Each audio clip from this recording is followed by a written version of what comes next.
Good evening, everyone. I would like to call Budget and Appropriations to order at 6 o'clock. I want to thank everyone for joining this evening as we start our first of several budget hearings. Before we get going, I just want to thank you all for coming tonight. I want to recognize the Budget and Appropriations Committee who serves with me, which is Todd Kovat as Vice Chair and Rick Conti is the third member. We have Deb Gould with us again, acting in kind of dual role as auditor and our financial advisor. And Jeremy, welcome to the party, pal.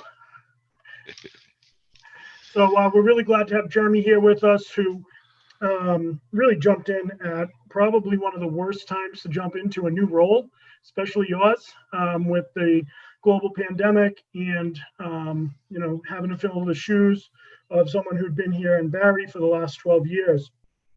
So that being said, I know we're dealing with an abridged budget season, and a lot of that has to do with COVID-19 and the global pandemic. So just getting the budget last night, which we understand is out of necessity, just given when we could get it down. And I appreciate the mayor and Jeremy's presentation last night. I appreciate the work that went into it by all the department heads, understanding the severity of what we have in front of us. I appreciate, Jeremy and the administration taking an extra week to make sure that everything's where it needs to be. As we know, there's a lot that this budget's hinging on. We're still waiting for the final numbers from the state, which is going to be dependent upon what comes down from the Fed. I spoke with Representative Hawkins today, and he's going to keep us in the loop. He assures us that the state delegation is working hard to get any answers they can, which, we certainly know that to be true. Just a few housekeeping issues or items. As ordinarily, I like to have all department heads come down, but due to what's going on this year, we had to be prudent, and we invited down the departments that usually have the larger impact to the budget, whether it's through capital improvement projects, rate increases, staffing, overtime, things of that nature, the size of the budget. So this is by no means intended to diminish the importance of any other department in the city, as they're all equally important. So again, I want to remind people that this budget is level funded in a lot of areas, and I think Jeremy will probably talk to that a little bit, which realistically, when you level cut a budget year over year, it's essentially a budget cut. So what I'm going to suggest is that we all take this budget, we go over it with a fine-tooth comb.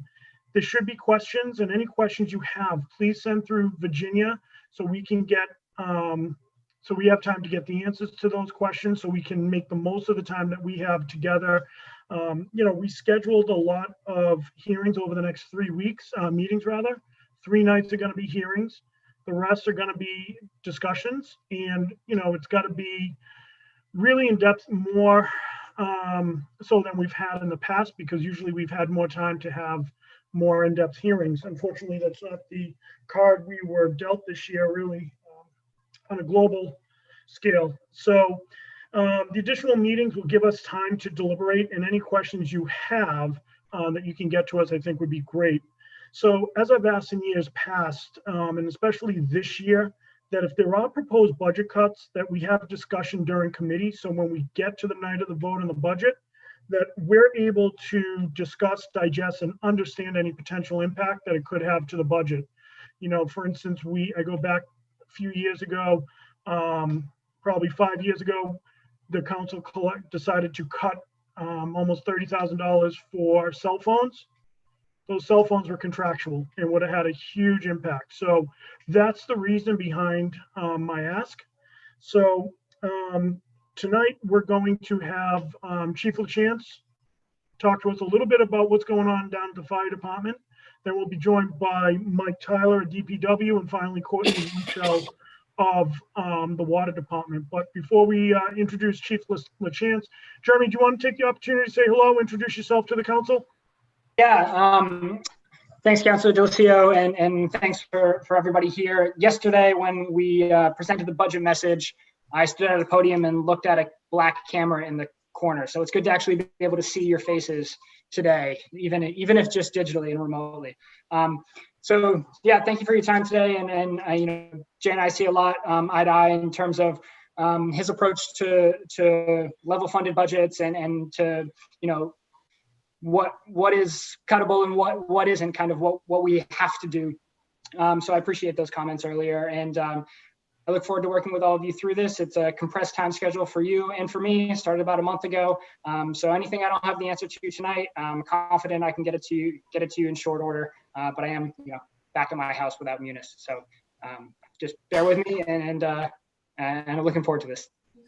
Excellent. And I'm going to try to do the best I can running this via Zoom. So this will be the first time I've done this. So bear with me. But without further ado, Chief LaChance, welcome to the show. So just wanted to see, have you give us an opportunity to talk a little bit about your budget, any challenges you're facing, anything you think that the council needs to know. You're on mute. You're muted. Chief. You got to unmute yourself. Jim, can you unmute Scott? How's that? Is that better? There we go. All right. I should have brought my son with me. I wasn't thinking that it was going to be so complicated. That's all right. So anyway, thank you for making this all happen in these unusual circumstances. And as you know, Jay, and the rest of you, that I've been doing this now. This is my 11th year. This is the 10th budget that I've presented to the council. So it's kind of more of the same. I think the difference this year is COVID-19 has put some additional uncertainties that we're all facing. Typically in previous years, you guys have had me go through the line items in the budget for the current fiscal year to see where we're at, because I know you always look closely at some of the funds that we haven't spent. I don't know that that's really something we need to do this year, because anything that we haven't spent, the real reason is because everybody was closed. There was nothing open. So we had to postpone a lot of things that we would normally take care of in a more timely basis. Utilities came in a little bit less than we had anticipated. So we'll see some money that will be turning back over at the end of the fiscal year. But other than that, if you look at the year-to-dates for the current budget, you'll see that we're pretty much fully expended like we typically are. I don't know if there's any questions on the current budget before I kind of go into some of the stuff for the upcoming budget. I don't have any on fiscal 20. I'm curious about a few things on fiscal 21. Sure. Okay. But I'd like to open it up, see if anyone, the council, or Deb or Jeremy, have anything they'd like to mention. Jay. Hey, Peter. Chief, if you will, is there anything pending as far as purchases that you're going to get in before the end of the year so you can come with those funds? Anything that we would encumber, we've already started that process, and there's really nothing, no significant expenses. Like I said, everything was on hold unless it was emergency supplies for the rescues and some repairs and stuff here at the fire stations and the trucks. There's really nothing that we'll be sitting on. So you're pretty well squared away for this year then? Yeah, we're pretty well squared away, Peter. Okay, thank you. Thank you. So, Jay, if I may, just first of all, thank you, everybody. I joined a few minutes late. Sorry about that. Chief, thanks for coming. I just want to make sure that I'm clear on what you mean by things were on hold. So if I could use just a fire alarm, box inspections because restaurants were closed. Is that the type of thing that you mean in terms of things were on hold? That would be on hold in terms of the revenue. So there are some drops in the revenue for some of those things. But more likely, if there was a repair that we needed to do for a fire alarm box and the facility was closed, we wouldn't have purchased the supplies for that. So a lot of those things are put on hold. Even minor repairs on vehicles and things that are not actually essential. It's hard to find businesses open today. A lot of people don't want to actually come into the firehouse and do a repair on anything right now. So unless it's essential, it hasn't really been done. Great. And then if I may just follow up, Jay, and you may get to this. I know you're keeping track of your COVID-related expenses for this fiscal year. Have you already done that before I got here? If you did, I'll circle back with Jay on it. But I've been working, we have detailed records on that since the inception, since it began. We're pretty accustomed to dealing with the potential for reimbursement from FEMA, so we have a good system in place. So that's all very well documented. I actually talked to Deb this afternoon a little bit about that to see where that stands. But FEMA, as you can well imagine, is overwhelmed right now. So the timing is kind of slow for all of that. And I mean, it is important. Everybody knows those are reimbursements. So it's not like typically we don't get the money up front. Although there are some exceptions, there are some monies that were forwarded, but typically we have to get reimbursed for it. Okay, thank you. I'd like to recognize Deb. Hi, everybody. Thank you, Councilor DeLisio. Two things to follow up on. One, throughout the budget, if you look at the 20 budget, you're going to see a number of departments that didn't expend some of their existing 20 budget. There's some expectation that that's going to fall through to fund equity at the end of the year and will help bolster free cash for the end of fiscal 2020. For example, my department, ordinarily we do a training in March. That training was canceled. So every year I have about $1,000 expense. That training was canceled. That purchase order has been canceled. That money is not going to be spent on something else. It will come back. The administration at the early part of the COVID shutdown at City Hall did let folks know, look, if it's not something that's absolutely essential or, related to something you definitely need, he rolled back spending to make sure people weren't spending money on things that they didn't necessarily need to purchase. An example of that is we closed the zoo, right? So we didn't gear up and spend lots of money out of the revolving fund for the concession stand, or maybe more things that would be purchased for the gift shop, because the administration knew, like, we don't know what's happening, so let's not spend money on things that we don't know if we're gonna need. Some of the other things that you might notice throughout the budget, and believe it or not, there have been some overtime that hasn't been expended because for the previous 2 months, people have been on a different type of work schedule. So there are some savings that might be realized in some of those, or because of savings in overtime, we didn't necessarily need funds for the 53rd week in some departments. So there has been a need to move some things around. As it relates to the FEMA money and the chief, specifically for the COVID money, that the emergency management funds that the municipal council appropriated a month or so ago, that emergency money that I sent an email today so that you could see those funds and how they've been spent. That's the expectation that there's 75% reimbursement that we will be eligible for. There is an HHS grant that the fire department is now using for COVID overtime because it's restricted funds. So that's a good use for that. And then there's a hope that the COVID relief funds, which I'm sure all of you were aware of from the newspaper, for about $3.9 million, that is has to be applied for.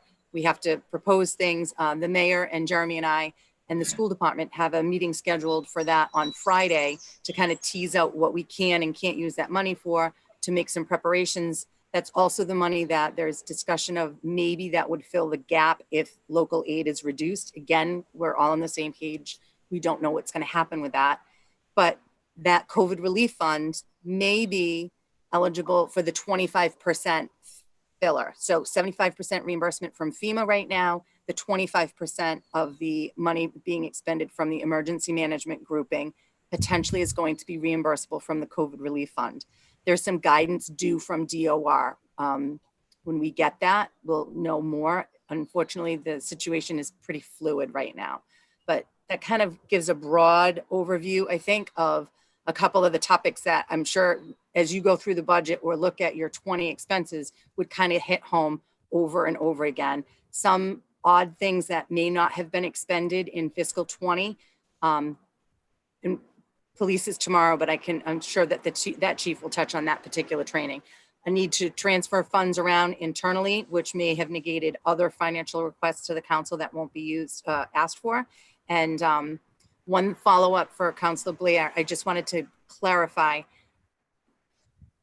departments are not allowed to use money that's in their 20 budget for 21 expenses. So if there's something that they have now and they need it now, it needs to be for now. It can't be for something that they need in July. The statute is very clear on that. Fiscal 20 expenses out of 20 appropriation, 21 expenses out of 21 appropriation. I understand that, Deb. I just thought if there was something that they were going to order that they needed, normally would order. Didn't we encumber funds before in past years? So when The requirement to encumber funds by ordinance is June 15th. So Okay. right now, departments are working on their final anticipated encumbrances. And it is fair to say, if they think they're going to need it in fiscal 20, the expectation would be that they put their purchase orders in now and encumber the funds because it's something that they need now. In other words, they wouldn't necessarily, if I saw an encumbrance come across my desk today for a contract for a service that they've already paid for in 20 and it's an annual service, I would know that's a 21 service and I couldn't approve that because that's not allowed. But the departments are very good at that. They're really very cognizant of making sure that they do the right things in the right fiscal year.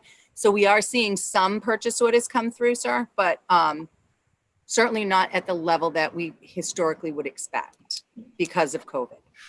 So I think that's an important point that Deb brings up. It's important to note that, and correct me if I'm wrong, Deb, but there's not a purchase order that comes that goes on in the city that Deb doesn't have some semblance of a line of sight into. So, you know, Deb's been really good at ensuring that every purchase order looks right and it is right. And so before it comes down to us, rest assured it's gone through Deb. All right. Okay, Chief, could you we ask the chief to just expound for a few minutes on the ambulance account? That seems to be a major yo-yo. It was originally appropriated 1.2 million. We had some transfers. We had a revised budget of 690. He's now at 1 million. Chief, where do you think that's going to end up? You know, for this fiscal year, it'll be right at the 1.2 million, like its the budget is allocated for. So that'll be fully expended. Thank you. Yep. And that's actually a good segue. The you know, the revolving account is in some ways kind of closely tied to the operating budget for the fire department, and something that Jay had mentioned or asked me to kind of give an overview of what the concerns are. I'm sure you all remember last year. The concerns I have are the same as they were the last year and the year before. We continue to have a challenge recruiting paramedics. So, you know, to put in perspective, we have not hired a paramedic in almost 3 years. Prior to that, we've hired paramedics. I have a list I could send over to you if you're interested. Out of the previous 68 hires going back to 2004, probably 55 of them or so were paramedics. The troubles really started the last several years. It's gotten significantly bad. There's multiple reasons why. It's the supply and demand, it's economics, there's a host of other issues. But the bottom line is that where we are at now, there's too many expenses coming out of the EMS revolving account. So when we present the budget, it's and you know, all of you who are familiar with it understand how complicated it is. Sometimes there's no easy answer to one of your questions. If you look at the staffing that we have in the salary sheets on paper, I have 69 firefighters on paper beginning FY21, but 3 of those haven't been hired yet, and there's delays with COVID-19. So we're really starting with 66. I had 2 retirements, resignations as well, 3 resignations this fiscal year. So we're actually starting the fiscal year with 64 firefighters, not counting officers, just firefighters, and 62 on shift. Those numbers are low. I mean, historically, you can look at the salary sheets and the budget sheets for the last 25 years, and the department tries to operate at 72 firefighters, because when we have those numbers, we can absorb the unanticipated expenses. So the injuries, long-term sickness, unexpected retirements, all of those things, we can absorb it. When we operate at the level we're at, what ends up happening is, you know, we believe we're all set, somebody gets hurt, and it causes a massive expense. So to put in perspective, one firefighter with an injury, if he's out for say a year, and we have to cover his salary for a year, I have to fill that hole with overtime. So one firefighter being injured costs about $100,000 in overtime. That's the cost. When we have extra firefighters on duty, there is no cost to that. On top of that, now, even though we're hiring or trying to hire, the firefighters that we're hiring are not paramedics, they're EMTs. I have to send them to paramedic school. So I can't really use them operationally that much for about a year. Plus, there's a significant expense when we send them to paramedic school. We pay their tuition, which is 15 grand. We pay backfill and overtime to cover their absence when they're away, which over the course of a year is about $40,000. There's some other things. So it's $50,000 to $60,000 to train one firefighter to become a paramedic when we can't hire a paramedic. We've done that this fiscal year for 7. So add those costs to the revolving account and you can see why there's some challenges. There's not a lot of capacity. And the big concern, I talked to Deb a little bit about this earlier offline, is that we still have over the next 3 years, probably 12 to 15 firefighters that will be retiring. So we need to come up with a long-term solution to address this problem, because I'm going to have the same conversation next year. And every year, one of the things that happens this fiscal year, if you look at some of the numbers, and if some of you want to, reach out to me during the week for some clarification, I could certainly give you some time. You'll see there was some money in my training account. It got transferred out. That training money is something that I started to do several years ago because the overtime is deceiving. It was one pile of money for overtime that went to every cause. And it wasn't an easy way for me to let the council and the community know what we were doing with that money. So some things are contractual. But the training money I set aside so that when guys go to the fire academy and I have to backfill, that money to pay the backfill comes from that account. So it helps with the accounting so that I can let everybody know this is how much we spent. So we had anticipated sending 7 firefighters to the academy this year. They didn't finish paramedic school. And a lot of it had to do with COVID-19. So because they didn't finish paramedic school, I transferred out $100,000 or $120,000 from that training account into overtime.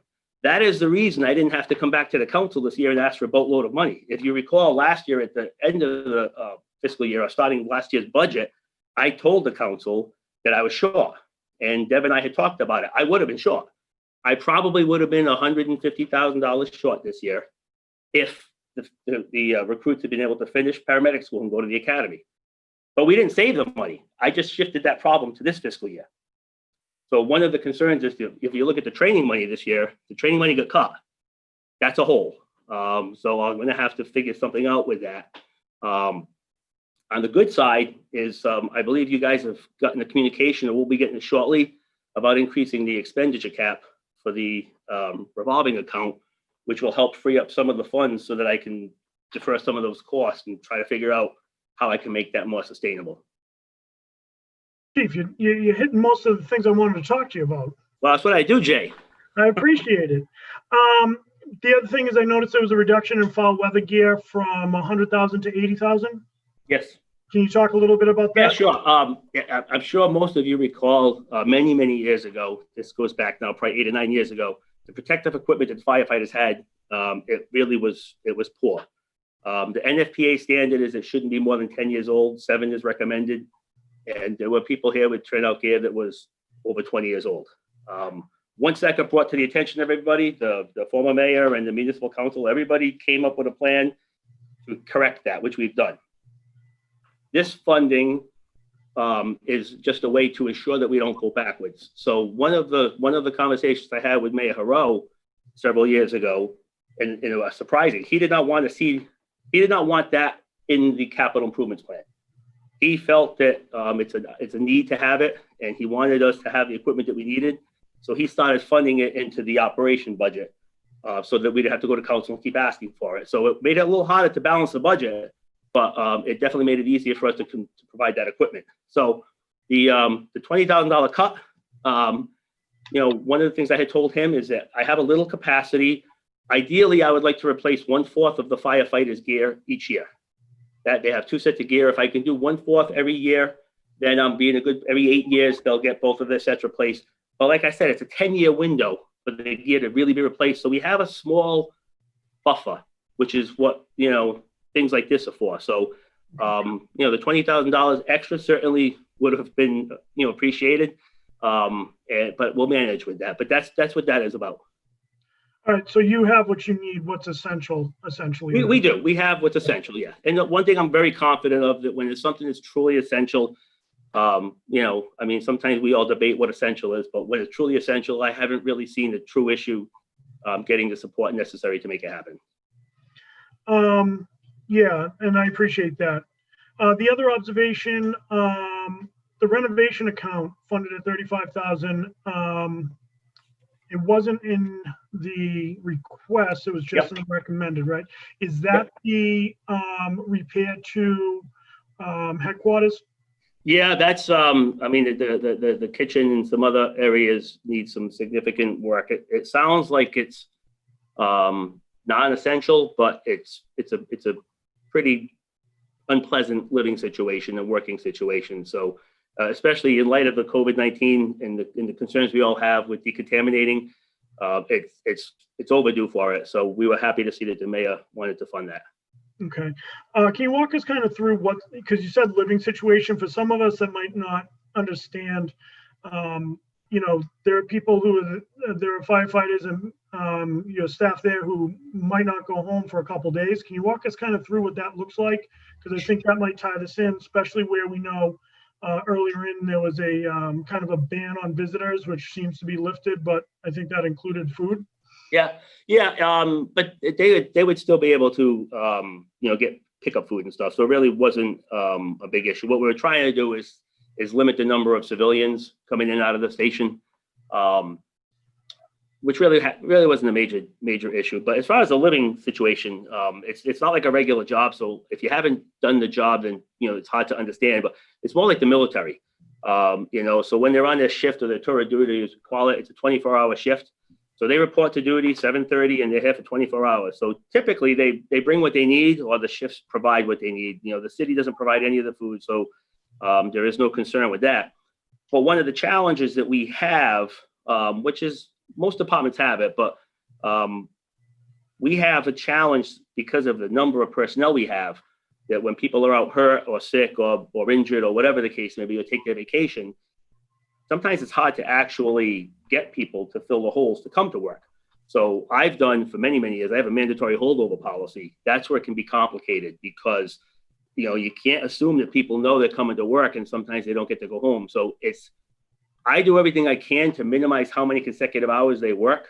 I have never put a policy in place that limits it, although it's an issue that I've had conversations with the firefighters union and, you know, this mayor and the previous mayor about, because there is a risk when you start to force people to work too many consecutive hours. And when that happens, we have to make provisions so that they can get out and get the food that they need and get whatever it is that they need to finish their shift. I don't know if that answers your question, Jay. Nope, it's perfect. Thank you. Do we have any other questions for the chief? Deb? Did you want Councilor Kovas first? My only thing was the MIS position that's going to be to support public safety. If you wanted to speak to that. Are you talking to Jay or are you talking to me, Deb? The position is in the budget, in the MIS department, and the mayor's budget message indicates that it's intended to support police and fire. Yep. It would be under. I can speak on that. So it's been many, many years going back to even when Mayor Dumas was here that Chief Hagan and I have both expressed a need for a dedicated MIS. We're one of the few cities that doesn't have MIS dedicated to the fire department and the police department. Our needs are different than the rest of the city. You know, I give you an example. I'm doing this Zoom on my personal computer because it won't work on the city computer. And in order to get it done, you know, not that people aren't trying to be accommodating. It's just, you know, in our world here in public safety, we don't have the opportunity always to get things set up in advance. Sometimes it just happens you have to go do it. And, you know, we're used to in public safety directing people to do things, which, you know, MIS does what they can for us, but having an additional person kind of dedicated to public safety would make it a lot easier for Chief Hagney or I to pick up the phone and, you know, call a person and say, hey, there's a problem at headquarters, you need to come in here.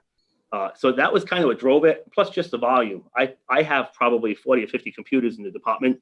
We still don't have computers in any of the trucks. We have them in the ambulances, but we have no computers, no technology in any of the other apparatus, just because the city doesn't have the resources to actually manage that workload. So hopefully this will help get us into a little bit better position for that going forward in the future. Okay, I have two questions when you're ready. Yep, I'm going to recognize Councilor Kovas and then President Cooper. Thank you, Councilor Delicio. Deb kind of asked my question. It was about the new MIS person. In Chief LaChance, you and I have talked about this before, and I very much understand and agree that there's a desperate need for this position. But before we get into this and look, I have a question more for Deb and Jeremy. So things like this MIS person and the repairs to the kitchen feel like low-hanging fruit for there to be cuts, and I have some real concerns with the budget making assumptions on what we're receiving from the state, and everything looks like those numbers are based on what was proposed in January, and things have obviously changed drastically since then.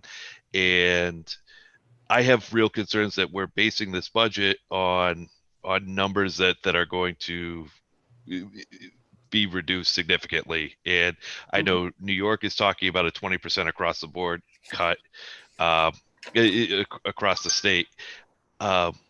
What will that look like when we finally get the numbers from the state and we know what we're going to receive for Chapter 70 funding and all of that? What does it look like? So say we've approved the budget and we've approved this MIS person and the repairs to the kitchen, and then all of a sudden we find out that the budget's we're receiving 20% less money from the state. Should we be looking to cut these things proactively and then add them in later once we get numbers from the state, or should we approve the budget and then adjust fire later?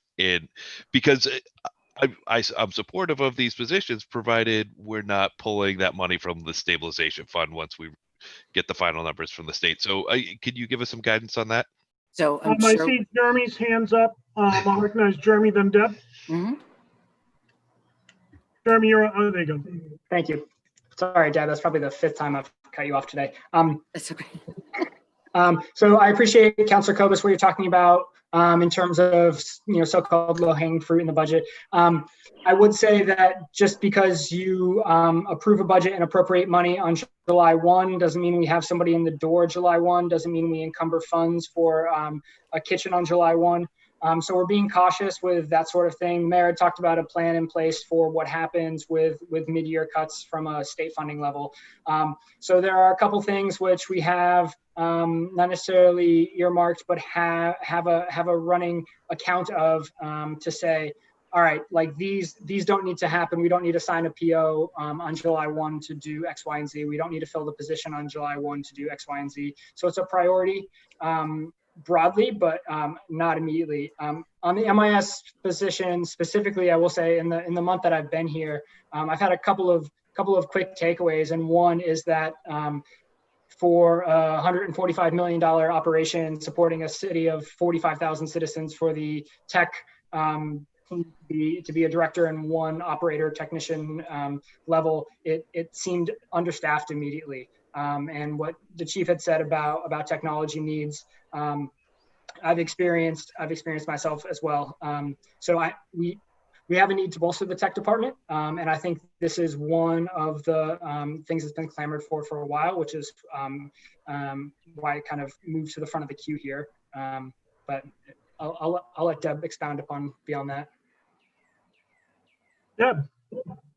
Thank you. So I think it depends on the council's willingness to communicate to the administration, look, we're willing to support, like you said, the MIS position, but it would be a real shame if we hire an MIS position and do all of the other things that are in the budget, and then local aid is cut to the point where we have, we get to the 4th step of what the mayor has said in his budget message, which is, furloughs. 3rd was furloughs, I think, and 4th was layoffs. I've been here when we had the 9C cuts in the middle of the year. It's ugly. It's way easier to not budget something up front, or at least, and historically there's been the give and take between the council and the administration, and say, look, we're willing to fund the MIS position, but can you wait until we actually know what the local aid looks like? To that point, a very small amount of cash reserves was used to fund this budget, only $150,000. The local receipts are even more conservative than they were in previous years. And the approach of the administration over many years, depending on perspective, of course, people would say, well, if they bump the local receipts, we would have less free cash, certainly, but we would have more money available to appropriate in the budget. We've been very conservative with the local receipts. The big unknown is local aid. We've had multiple conversations with local state delegates that have indicated that there's no promises to hold harmless, but that we're very hopeful that Chapter 70 won't be impacted. I don't know if that's going to be true or not. A large reduction in Chapter 70 would be detrimental. I've been here when we've had up to a 25% cut in the unrestricted local aid, which typically is the lottery money. That, you know, we've had a 15% cut in, I think it was the 2002 and 3 timeframe, and then we had another reduction in the 2008-9 downturn. If we're able to, if the COVID relief funds are allowed to supplant, terrible word to use, but be used to offset revenue reductions, then that would make all the difference in the world. The unfortunate thing is I don't think anybody really knows. So if the council really felt as though I'm not willing to take the chance on A, B, and C, then those would be the things that you would cut. A $35,000 line for, excuse me, $25,000. I had a typo. $25,000 line in renovation, and you could say in your message, and look, please return to us if local aid is maintained. Those are the difficult legislative discussions that the council is now faced with, given that the local aid numbers are unknown. I can tell you that the administration worked hard on trying to present the budget that they did. I mean, I go through it and I'm like, oh, there's not a lot in here to cut. There are some of those things, but we all know that the MIS department, what they do for 2 people in the city is unbelievable. And right now we're in the position of, we're meeting via Zoom. You know, MIS handed me a laptop today and said, here's the laptop, take it home. You're good to go tonight. I have a Zoom meeting tomorrow for the retirement board. So I don't have a good answer, I'm afraid, Councilor Kobus, but believe me, I think we're all very well aware of the difficult decisions that are now in your court. And those might be the ones that, you know, the 25,000 or other things throughout the budget that you may have spotted. Those might be the things that you say, I'm going to cut it until we know, but I'm willing to support it if local aid really comes through. We just don't know at this point. Yeah, and Deb, I think that's, you know, you're pretty much spot on. I think the reality that we're facing right now is there's a lot of unknowns, more than any of us have ever seen before. And I think there's going to be tough decisions like this. And I think that until we know for sure what the local receipts and the numbers from the state look like, truly, we have to have some hard conversations, which will really revolve around not what do we want to pay, what are we able to pay? And I think that comes down to it. Councilor Cooper, then Councilor Kobus. I just had a quick follow-up, if that's okay. Sure, absolutely. President, okay. So I get it that we desperately need MIS support. Like I agree wholeheartedly with that. But my concern is if we agree to all of this spending up front, and it won't be until Q4 or whatever that we start to run out of money and start dipping into the stabilization fund, or potentially, or I guess when we get the final state aid numbers, we could make decisions then, but it wouldn't really be up to us. We would have already approved this. So the safe thing, I think, would be for anything that we can remove that would be optional, we should probably remove that.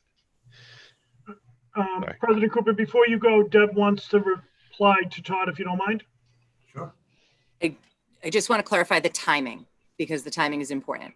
And this may be hopeful as well, but so the budget process, you're right, but it wouldn't be the fourth quarter. Because Sorry. the tax rate has to be set. So before the tax rate is set in December, we need to present a balanced budget. So I would hope, and I mean, the world has been turned upside down. So my expectation would be between now and the time we have to set the tax rate, there has to be some type of local aid decision made, whether, and it's worse. It absolutely is worse. I've been here when there's been the December cut, or when there's, and that's even because it's double, right? So if you fund something July 1st and we hire somebody on July 1st, and I know that's not going to happen exactly on July 1st, and then something happens and there's layoffs, so there's, or something like that, because state aid doesn't come through, we'd all be in the same boat. But the budget has to be balanced when the tax rate is set. So it wouldn't be next June that we'd be addressing it. We'd have to address it in the fall. We already know that we will be back to address the high school debt in October, because the next issue for the high school debt goes out in October. So we're going to have to increase the debt exclusion numbers for the DE1, for the submission of the tax rate. So there's no way around it. We are going to have to revisit the budget in some way, shape, or form. Hopefully small pieces, like stuff that we know today need to be addressed, or it could be more global and holistic, a bigger approach. I'm not really sure, because none of us know what's going to happen to local aid. But you are 100% correct. The only way not to spend money is to not have it, which means it's not appropriated. So if the money is appropriated, it is conceivable that the renovation could start, the hiring could happen. And then if there was the true downturn further of local aid and unknown revenues, then we'd have to address it then. Right. And that would include, if we couldn't come up with enough money of available sources to balance the budget by using free cash, the money in the reserve fund for transfer, the stabilization, then you would go to cuts, which could be, the renovation line could get cut then if it wasn't spent. Right. You know what I mean? So you're right. So I'm going to Thank you. recognize Mark, and he's been waiting patiently. And then I know Chief LaChance has something to add. So Mark and then Chief. Chief, are there anticipated expense offset as a result of hiring this position? So, for example, you use company ABC that comes in and does some sort of something to your systems, and you're not going to have to use company ABC anymore because you have this internal person that's going to be able to do the work of company ABC. It's a good question. I guess that some of that would depend on the workload and the specific skill set. Our heavy use for computers is on the ambulance. Everything we've done is electronically. All of our reporting software is electronic.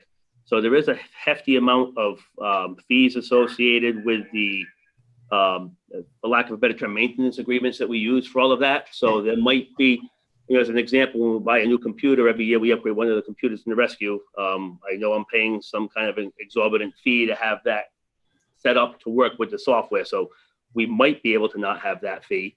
One of the things, recognizing the concerns with the funding, especially if the cuts, come to fruition, like we're all concerned about. The MIS position is kind of a unique one.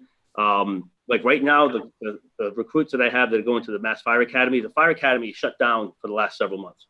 But now they're starting to open up again. But what they're doing now is a blended program. So half of the coursework is done on computer, either at home or here at the fire station. And the other half is done in small group settings, practical areas where they can practice social distancing and have a small group of students with one instructor. I actually just got an email from the director of the Fire Academy with the things that we have to have. So we have to have a notebook computer issued to each student. We have to have the technology for them to do webcam and all of this stuff, real-time, full-time. And we also have to have a person available full-time so that if the recruit has a problem with the computer during the hours of class, that it can be addressed right away. We can't do that right now. We could try to do it, but if I call Bill right now and Munis is down and he's fixing Munis because he's got a payroll issue and Bill's doing, Dan's doing something else, there is nobody to do that. Those are the types of things when it comes down to the need for MIS for public safety. That's why I would say that this would probably be something that wouldn't want to necessarily be cut. In the reality, like Deb said, there's probably no way that we would hire that person. Even if they started today, it would probably be 2 to 3 months anyway. But that's just my opinion on that, my thoughts on that. So if I could just follow up, Chief, if what I think would be helpful for the council to understand is really a comprehensive list from you and Chief Hegney Sure. on any operational offset that you anticipate, whether real expense or timely response to the Yep. changes within your departments. Yep, that's a good idea. That would help at least me, because that's what I would ask my staff in Rhode Island with a $900 million anticipated deficit. Any of my people that are asking for staff, this is what they're going to have to do in order to prove to me and to the board that position is necessary. Yep. So I think it's the same type of mentality to have that, just to be able to say, you know, it's not going to be a 1-for-1, Chief. I don't expect that, but you know, some additional flavor to the value of the position that you're proposing. Understood. I will take care of that. Great. All right, so wanting to stay relatively tight on schedule. Chief, is there anything else before we move on to DPW?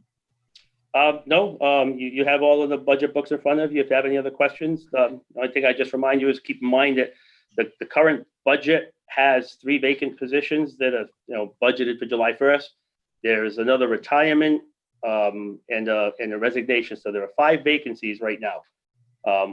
And lots of times people would suggest, you know, don't fill a position because we might save money. And if there's threats of layoffs down the road, the problem in our world is that position, not filling it doesn't save money. It actually costs us money because I'm going to have to fill the hole with overtime. Right. What I'll end up doing July 1st, once the budget's all finalized, is I will have to start transferring some of that salary money in those 5 positions that are not being filled. That'll start to get transferred over to overtime. It won't happen July 1st, but you'll see that all year round. We transfer money from salaries to IOD. We will transfer money from salaries to overtime if there's vacancies that don't get filled right away. So you'll see those numbers change. Great. Chief, thanks for taking the time. Thanks for all the hard work, but most importantly, thank you to you and your entire team for everything that you're doing, being on the front line, being an essential worker. You have a whole city behind you, and we really appreciate all you do. We appreciate it, and we all appreciate the support of the council too. So thanks again. Have a great night. Good luck with the rest of the process. Be safe and be well. All right. If anyone has any questions for Chief, get them through to Virginia. And one thing I'll talk about is if Virginia or anyone sends out an email, let's be real careful we're not replying and having conversations on the email so we don't violate open meeting laws. But so right now we are joined by Mike Tyler, our friend and superintendent of the DPW. Mr. Tyler, how are you? Oh, you're muted, buddy. You're good now. There you go. Thank you. Good evening, Councilor Delicio, members of the City Council, and Deb. So what we're doing, Mike, same thing we've been doing now for the 3rd year, is just kind of giving you the opportunity to talk about anything in your budget. Then we'll open it up to the council, and I'll ask Deb, our budget book guru, what page DPW is on. Yes, so thank you very much. 44. 44. Thanks, Kate. I was muted, sorry. 44. All right, Mike, floor's yours.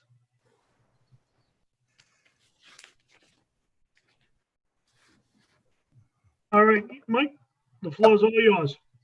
Okay. So again, thank you very much for the opportunity tonight. I think as you'll see, our budget is very lean at Public Works. It has been traditionally for quite a few years. There's a little bit of up and down movement. The only problems that we really have at Public Works has been traditionally is with the heating and the lighting bills because of the building being what they would call a smart building. So it doesn't allow us much control over that. Since we received a couple large bills, and I had to request additional funds to the city council. I asked Columbia Gas and National Grid to come in and perform an audit on the heating and electrical use of the building. We did get one from Columbia Gas, and then COVID-19 hit. So National Grid had to kind of put us on the back burner. They actually called me this morning. They want to organize it for the next couple of weeks. So I think what we're looking to do here is see if we can take some of the smart technology maybe out of the building where it doesn't affect some of the other technology. So we have a little bit more control over those costs, because the fluctuation is incredible. I mean, it can go from $300 to a month to, I think one of them was almost $5,000. So that makes it very hard to manage a budget when you see stuff like that. As far as the rest of it, I think we're in pretty good shape. I mean, we have Chapter 90 that supplies most of our road work money and stuff like that. The city council and the mayor did recognize that we did need an upgrade on our equipment this year, which they generously did. Some of that equipment is finally making its way here. So those were the two biggest things. It's kind of the new building and the way it's a smart building. We don't have much control in the advanced aging of the equipment. So the advanced aging of the equipment, we're trying to make a bite into that, and it's appreciated, but that's going to take a little time. But besides that, I think we're pretty well right on line where we're supposed to be. So Mike, along the heating and the lights and power, it looks like even though it was a relatively mild winter, you're funded at 25,000. Fiscal 20 year to date's at 26,000, and in April we did a transfer of $11,000. Do you think that is and the same thing for lights and powers, because lights and power, because we also transferred $8,000, and year to date you're at 20, let's just call it 24.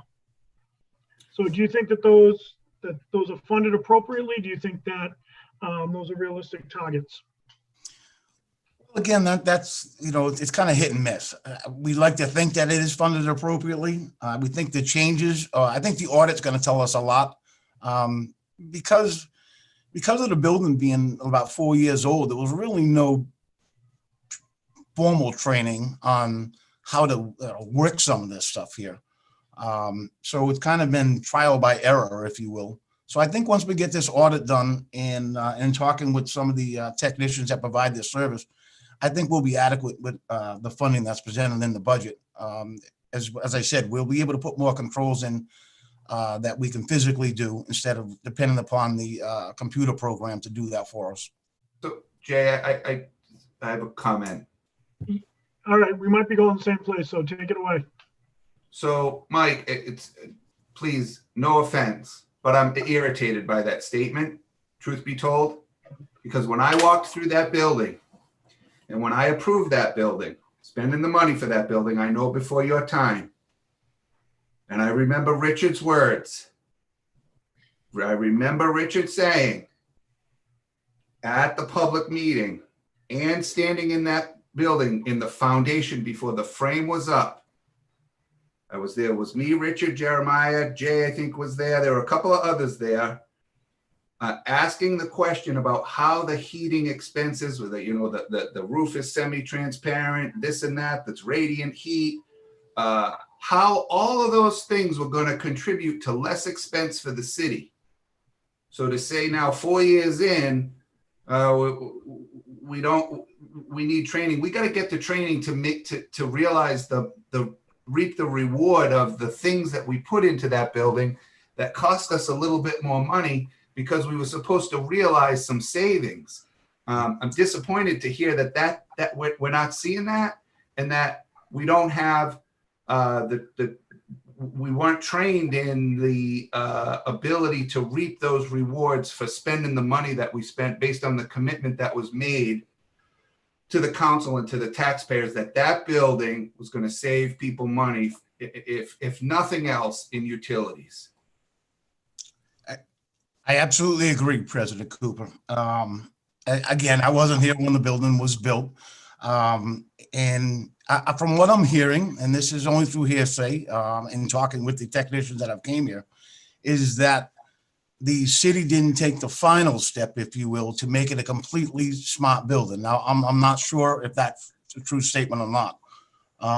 There was additional steps that needed to be taken to make it a total smart building. Those steps, for some reason, were not taken. But what we are finding, especially Jeff Russo from the Attleboro Public Schools, he's come over and helped us a couple times on showing us some intricacies of the system, whether or not something wasn't sealed properly around where the sensor was picking up cold air instead of, where it actually wasn't cold. So these things have helped. So I think once we get through with this audit and getting the control person back here to actually look at this system, I think we'll get it under control. I just think it wasn't a focus at that time. And I don't like using that words either. It should always be a focus. It's our building. We maintain it. We're here. But I think we're going to get that solved just through talking with people and trying to understand the logistics of the building. Some of the things that are the smart features on here, we can't control whatsoever. The technician has to come in with a laptop, plug it in. That's $500 as he walks in the door, only to tell us it could be sensor A, B, or C. So once we stop that, it starts getting aggravating. But I think we're going to be there. I do think we're going to be there. I think the 4 years now has shown enough pattern for us to focus on the certain time of year where it seems to be extravagant. Again, like I said, when you see an electricity bill or a heating bill go from $239 a month to $5,000, there's something drastically wrong here. And this year was kind of the straw that broke the camel's back on some of the couple months that were really extravagant. Yeah, I think we had a relatively mild winter. So, I share a lot of President Cooper's concern. And it's Mark, you went right exactly where I thought you were going to, where I was going to go as well. I think that it's probably a different conversation than for today, but I think we need to figure out how we figure out how to get those different pieces of that smart building to work. Because, Mark, you were right. I was there with you guys.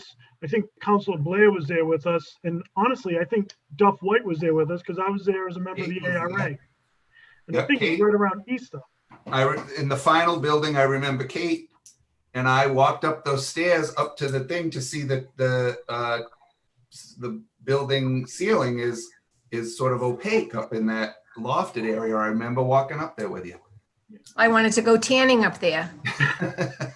So, Mike, I think that we can, I think we're on the same page. We want to figure out how do we get this situated. And one thing I'm gonna ask Deb, if you can kind of get us, if it's possible, Deb, if you could get us an average of the last 4 years, just because I'm kind of not even an average, just kind of the expenditure of the last 4 years, so we can kind of see since we've been in that building.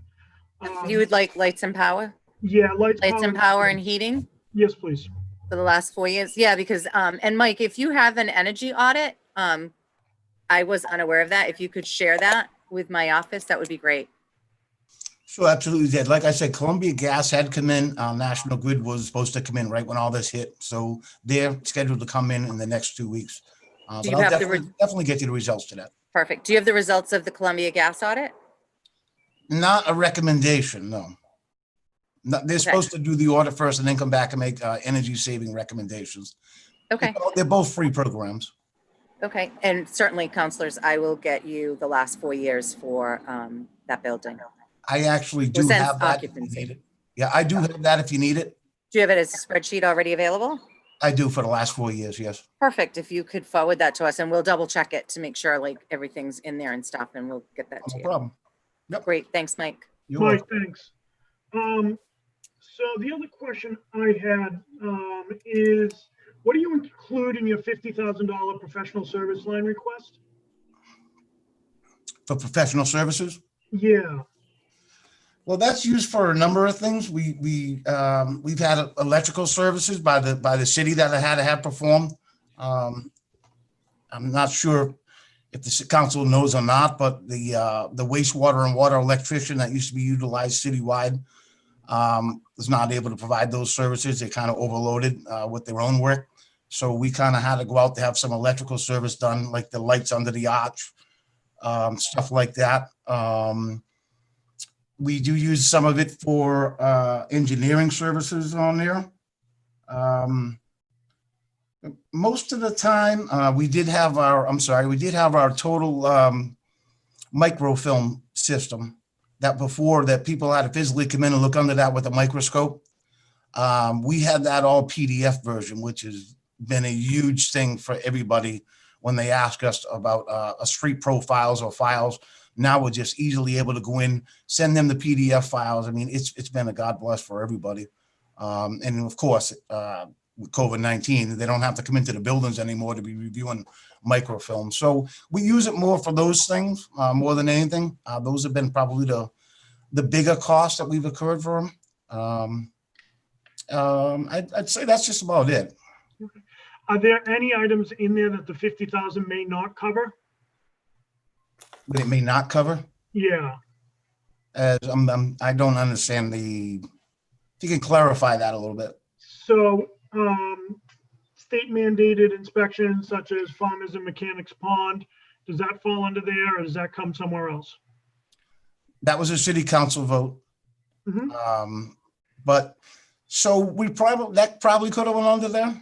Okay. But that was kind of a hard target to hit over there, how much that was actually going to be. Luckily, it wasn't that much. That is something that could go under there.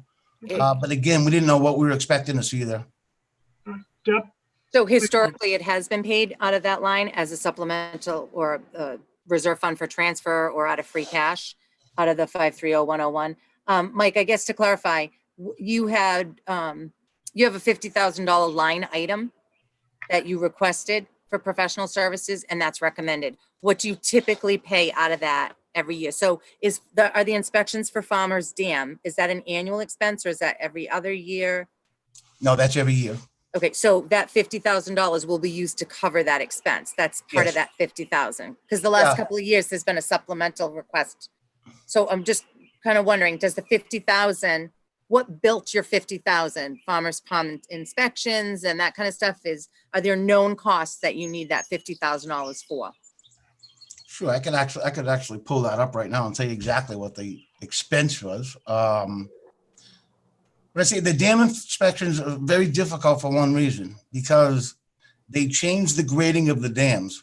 So for an example, we went from quarterly inspections to Farmers Pond Dam to they wanted 6 a year done. So it all depends upon the status of that dam and what the expense is going to be in that contract. So if they only have to do it biannual, twice a year, then let's say it's about $15,000 or something around there. If the dams go down to a lower classification, they're going to require more inspections. So that's why I'm a little leery about taking money out of there, because now if they go there and find that dam went from unsafe status to dangerous status, now they're going to require tougher inspections, more inspections, and that cost of that is going to be extravagant. Can I? Yep. Sorry. Deb and then Mark? Councilor Cooper, please go ahead. So what I would say to that, Mike, is it's the budget is that's an easy explanation to the council, right? I put 50,000, I had these expenses, I anticipated 25,000 for dam inspections, I anticipated 2 in a year, and I had to do 4 in a year. So that doubled my expense. That's why I'm standing before you asking for more money, right? I think that's it. There's very little to argue in that explanation, but I think what I'm trying to understand is what you paid for in that line last year, and is $50,000. What's the $50,000 for? And are you going to have enough in there based on historical? Yeah, like I said, that's any professional service that we bring in that's done to the building, that's done to, like I said, the lights underneath the archways, all stuff like that.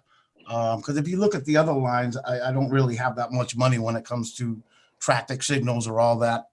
So it's more of an unanticipated more than is designated for one particular item. And I think that might answer it a little bit better. It's not like we're using $50,000 just for engineering. Maybe engineering, it could be electrical services, it could be stuff with the building, it could be, I just used money for the fuel station where we had the alarms going off on a fuel station where they had to come in and take care of those. So it's more of, I would say $25,000 of that is probably more of services that we intend upon using, we know we're going to use through the course of the year. And the other half is services that we weren't expecting to use. And some of them are timely. I mean, and if I have lights go down or something like that under the bridge, it became a public safety issue and they wanted the remedy fixed very quickly. And Gatford was not willing to do it. So it's just things like that. I mean, it's not designated to one thing. I will say that it's all professional services, whether or not it has to do with parts of this building or parts of the fuel station or the infrastructure in the city. Deb, did you have a follow-up? No, I think Councilor Cooper kind of covered it. Thank you. Okay.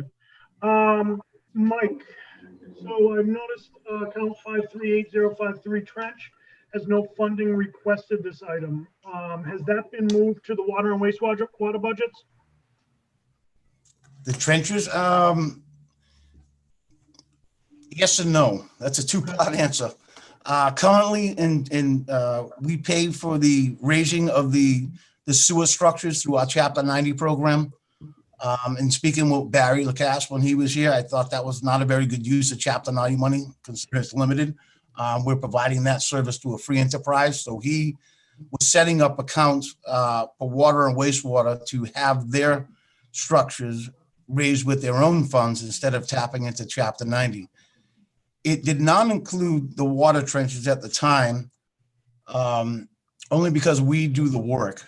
So what he did want to do for them, instead of me going to the city council requesting free cash for that, was he was supposed to set up lines for anticipated trench repairs, which is not a lot for wastewater. It's a lot more in the water department, probably talking 95% to 5%. He was supposed to try to set up a line in their lines.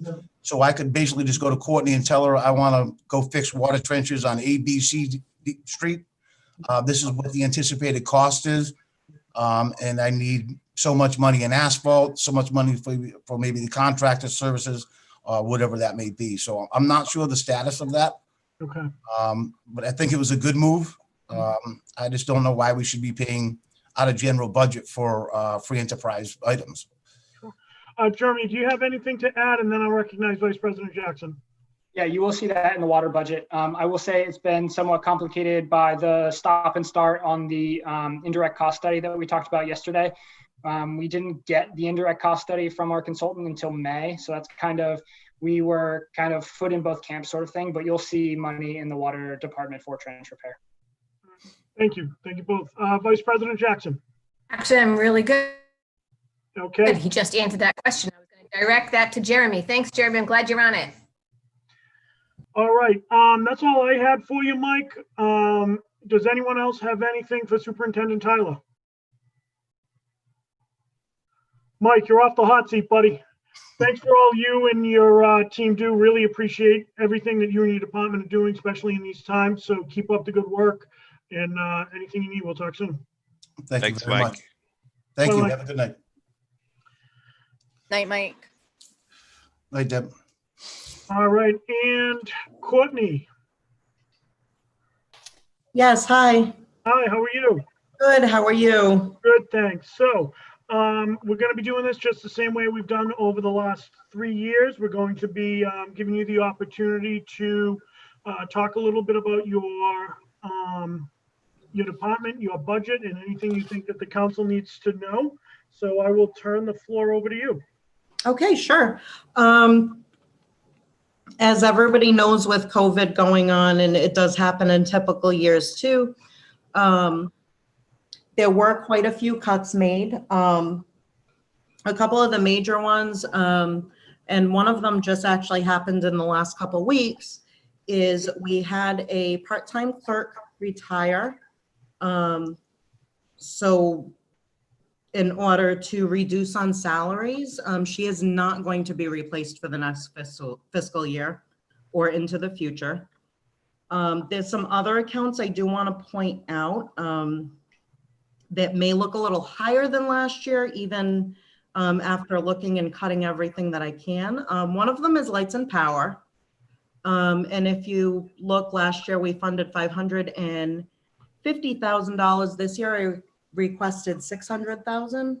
The reason for that is even with low production this year at the plant, we're about 400,000 gallons a day low. I still had to transfer money in. So I think $600,000 is a lot more realistic. There were some other items. If you look at engineering, it's lower than last year.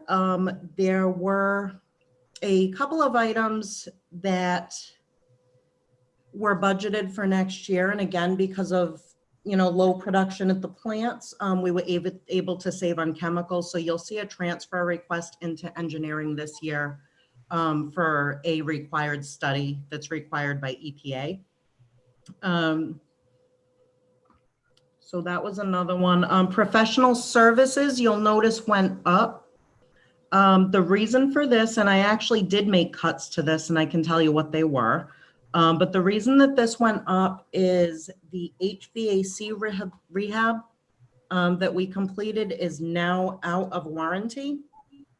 So for someone to come in quarterly, service all the pumps, the chillers, software upgrades, look at all the controls and that sort of thing, is actually $20,000 a year. And when I saw it, I was sticker shocked. We do have a second price that's right within $1,000. So you'll see that go up. The way I did reduce, I'm sorry, that's on maintenance contracts. Apologies. Professional services, you'll see slightly reduced. And the reasoning for that is the backflow survey program that we've been doing and we've had on track for several years. Our resurvey timeline is 5 years. We have just over 800 facilities. The last few years we've been surveying 200. I've reduced that to 160. So we have just over 800. It's about 820. So the remaining 20 will be performed in-house. So that was a way to cut some funding as well. If you look at the treatment plant supplies, I had actually originally intended on doing some bulk chemical tank replacements this year, and those were cut. The tanks are original to the plant. They're non-corrosive, non-reactive chemicals, so that they can wait another year. And that actually cut a very large amount off, over $40,000 for tanks. So those are the big ones that you will see. And the other thing, and I actually just did watch Mike's meeting, we did have lines set up for permanent paving of water trenches, as well as another new line item for stone, cold patch gravel, and that sort of thing. And again, the budget was done in January, February, and we expected the indirect costs to be finished, and they weren't. So there are some issues with the study. So those accounts mostly go away, with the exception of, and I'm sorry, it is a new account, so I have to look, 553010, street maintenance, will remain funded at $7,000, and that's because when these accounts were proposed, I had moved the stone out of the supplies, water and wastewater, and into the street maintenance account where it would be long if the account was funded. So those are the major differences for the budget this year. You want to talk about the elephant in the room? The Sure. Increase. The rate increase, sure.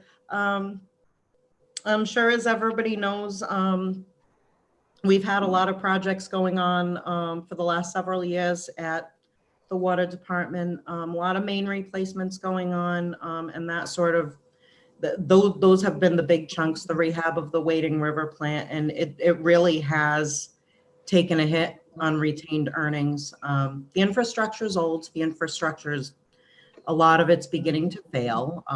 Again, we spoke about Deanville Road last week, and we've had a water main shut off under the highway for 2 years. So the retained earnings is taking a hit, and it will get worse. So there was a proposed rate increase of 50 cents. And it is a big jump. The last rate increase we had was in 2016. The last one before that was 2008. So, you know, the 50 cents is 50 cents because it was kind of needed a little bit earlier than we're proposing it. Your average minimum bill. Can I interrupt you one second? Can you give me those dates again, Jay? Tell me the date again. Sure, 2016 and 2008. Okay.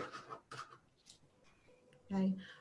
Your minimum bill customer, you have an older person living by themselves, a single person, something like that, just somebody who really likes to conserve water. They're only going to see an increase on their water bill of $2.50 per quarter, which would be $10 per year. Your average customer uses about 83 billing units per year. Billing units, 100 cubic feet, sorry. So your average person or average residence is only going to see just under $42.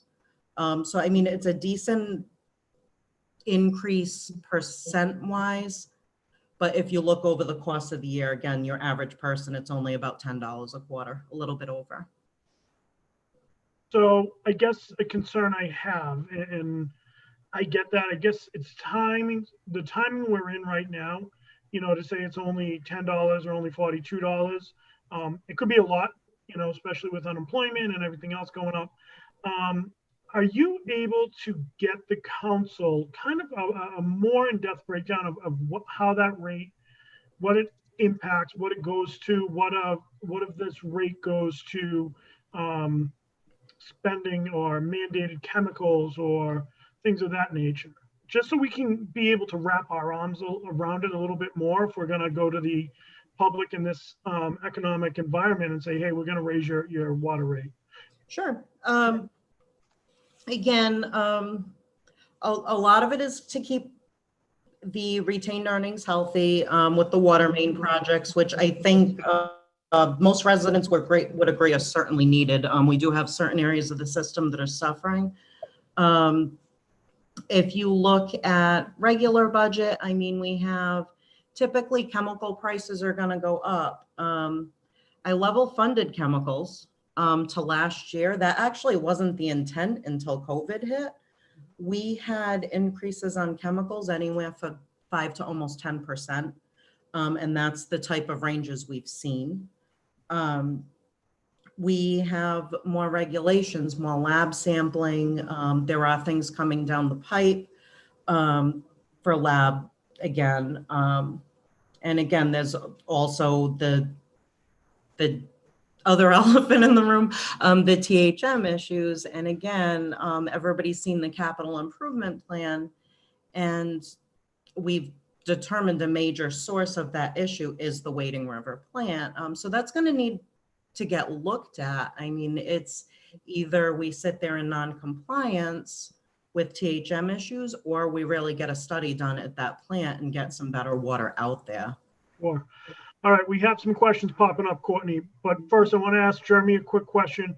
Jeremy, can you walk me through, we talk about retained earnings all the time, and I think there's a little bit of a misconception what that is. Can you walk us through what the impact that has on the bond rating, if any? Yeah, so think of it as your, and I apologize if this is either way too in-depth or way too basic for one or more of you. So think of it as your certified free cash for the general government in a similar vein, in that we close our books on the fund, on the various enterprise funds on 6/30. And then as part of our free cash certification from the state in the fall, and typically it's the end of September, beginning of October, we get a certification from the state that says, all right, this is what your fund equity is. And we can then use that money across the course of the year for unforeseen circumstances, for capital investments or things like that. From a credit rating perspective, the use of, or the the free cash that the general fund has helps our credit rating in terms of quick ratios, liquidity ratios, that sort of thing. With the revenue bonds that enterprise fund like Courtney's uses, they look at both your retained earnings in terms of how can you respond to things, because your capital needs are so large and can become even larger in a pretty quick set. So they look at those, and then also look at your revenue generating, and your bonds are revenue supported. So they look at your ratios between how much of your rate is applied to debt service and that sort of thing. Thank you for that. I'm going to recognize my committee first. So Councilor Kovas, Councilor Conti, then Councilor Krupa, then Peter Blair. Perfect. Thank you so much, Councilor Delizio. So I just had a question about what the impact would be if we didn't increase the water rate. So I see that we're increasing it by roughly 11%, but in looking at the overall budget for this year, you're budgeting for less money this year than for last year. So if we increase the rate by 11%, but aren't the budget's staying flat, what would really be the impact if we didn't increase the rate this year? Am I still muted? Sorry. No, okay. It's hard to tell. When I looked at, the regular line items that I budget for every year, before I made any cuts, with, things that need to be done. I mean, the plants were done and rehabbed or built in the 90s, and things are starting to need to be replaced, and we're picking away at them. Before I made any cuts after sitting down with Jeremy and Paul, the regular day-to-day items and personnel items were actually 5.25% over last year. Cutting, again, I got it down to close to regular budget. And Jeremy can speak more to this, is we're using retained earnings from the year before to balance the budget for the following year. So that actually eats into projects and needed items that we need to either purchase or, needed studies. And, we basically work off of mandates and repairing of and replacement of failing infrastructure. The system's getting old. Jeremy, did you have anything to add before I recognize Councilor Conti? Yeah, I wanted to follow up on retained earnings and what that means using it to balance the budget. President Cooper had asked yesterday for a history of retained earnings, free cash stabilization. So that's something I was working on today, and we'll provide tomorrow. But right now, the Water Enterprise Fund retained earnings, if we use the $320,000 to balance the budget as presented in this proposed budget, that leaves their June 30th retained earnings at $495,000, which is slightly higher than it has been at June 30th for the past 5 years. And then but what that means is that their retained earnings when certified in the fall would be lower than otherwise if we hadn't used those earnings to balance the budget, if that makes sense how those buckets work in the cash flow. Councilor Conti. Thank you, Mr. Chairman. So last year for the capital improvement plan, my committee met with Courtney, and it was very clear that the city was not going to be funding any capital improvements because of the change in policy. We started out with a $500,000 budget in capital improvements, and then it was switched that we would only use it in free cash, and none of the capital improvement demands went away. So this is a very short capital improvement speech that I said to Courtney that if she's going to have a capital improvement plan, it's going to have to be from within. It's going to have to be from inside. And so when Courtney responds to your request for details, I expect to see basically a capital improvement program as part of that fee increase. And she said it herself, the system's getting old, everything's breaking down. And if we can't fund it city side, she's got to fund it from rate side. And that concludes my comments. Thank you. Great comments, Counselor, and thank you for those. President Cooper. Thank you, Richard, for those comments. That was, we were going to say the same thing, sort of. Courtney, I don't know if you guys can see this, but I've been carrying this around for years. This is a spreadsheet that we've been getting updated every year from, I think, Barry, and I have them back to the year I joined the council.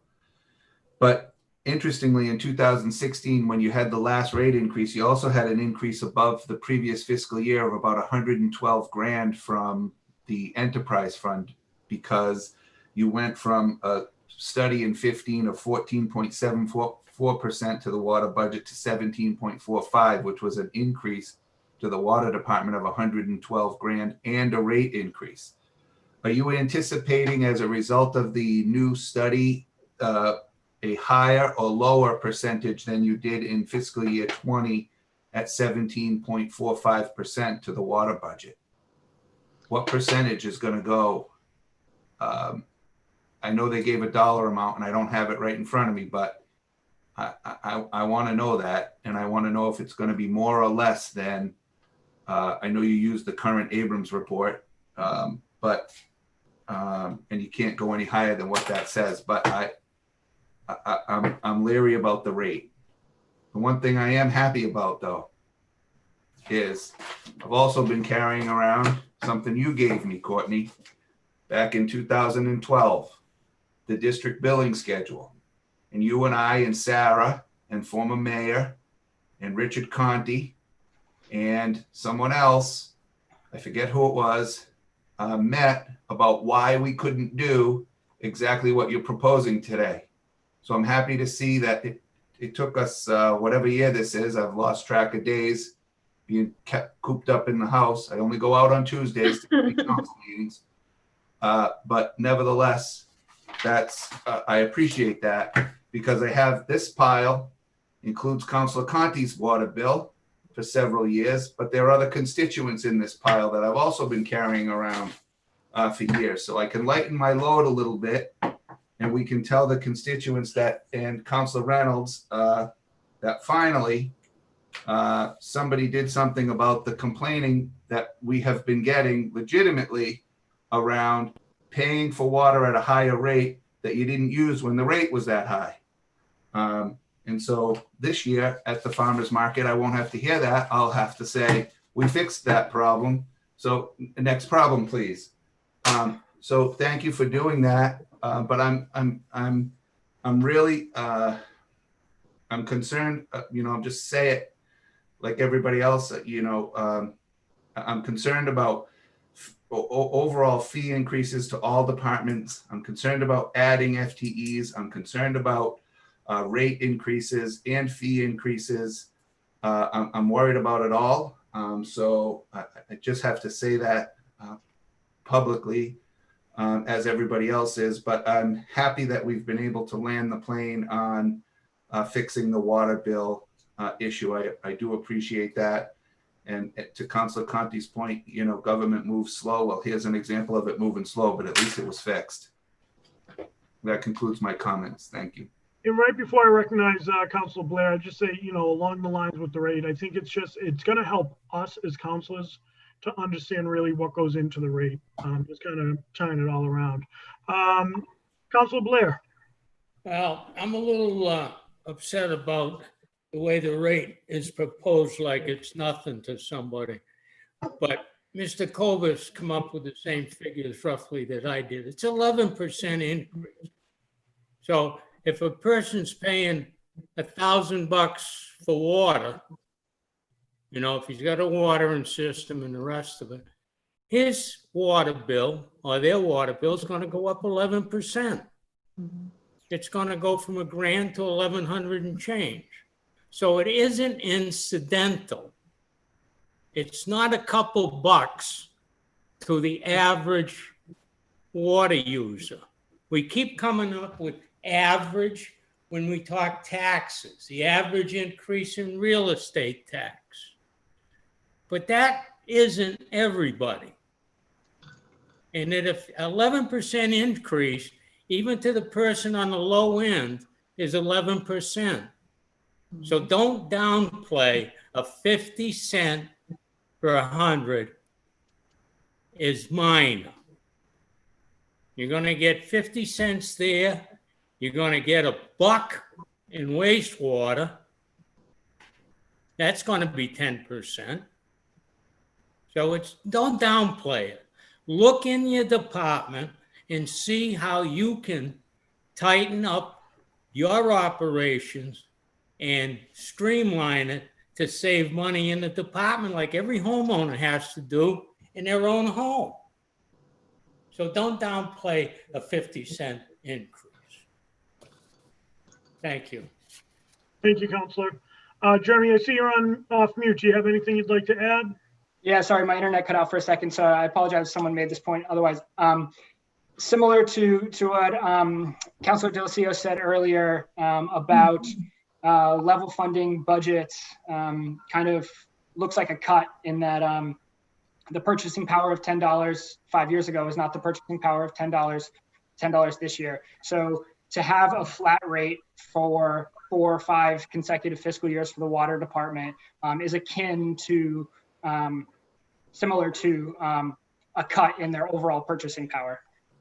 Just something to keep in mind as well. Yeah, it's a fair point. I think, and I see Vice President Jackson waving her hand, so I'm going to recognize her next. I guess the ask, if I'm kind of putting everything together, what we're hearing, if there's a way we could sharpen the pencil just a little bit more, come back with really an understanding for the council of what goes into the rate, just so we're all on the same page and we understand, because, you know, I think Council Blair brings up a great point. You know, 50 cents to someone might be easier to take than someone else, than their neighbor next door. So Vice President Jackson. Thank you, Jay. Quite welcome. Hey, can you hear me? Okay, I just want to make sure everybody can hear me. First of all, it's been nice to know that you've been able to run the department that through this whole COVID-19 remotely. And it seems to be working very well for your department, correct? I'm happy to see that. Yeah, actually, we haven't really been remote. We've had licenses on site the entire time. We were very short-staffed. There were several weeks at the beginning when, you know, everybody was scared and we completely shut down. It was actually at some points just my assistant, myself, and an attendant at the plant during the day with a meter reader coming out, minimum operations of the street crews, and maintenance being called in as needed. So it was very, very short-staffed for some time.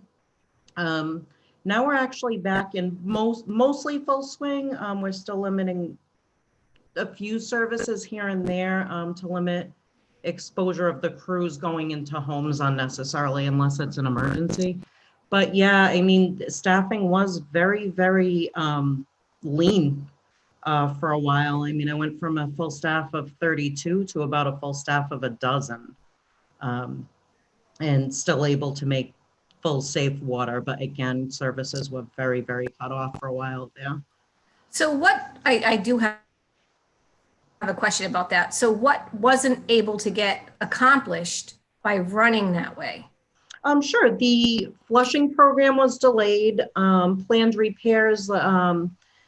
Every year we have a contractor go out and perform leak detection out in the system.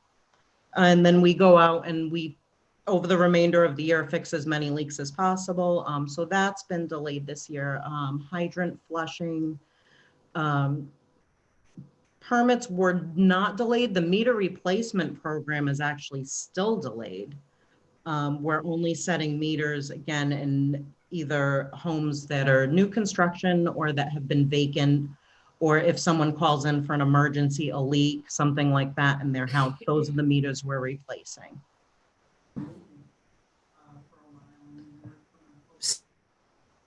So nothing, oops, wait, yeah, I'm good. But the so plant nothing itself was fully operational the whole yeah. time.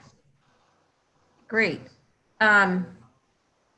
So nothing was going on with the city as far as the water that was detrimental through this whole, since March 17th, your department has been able to run sufficiently, correct?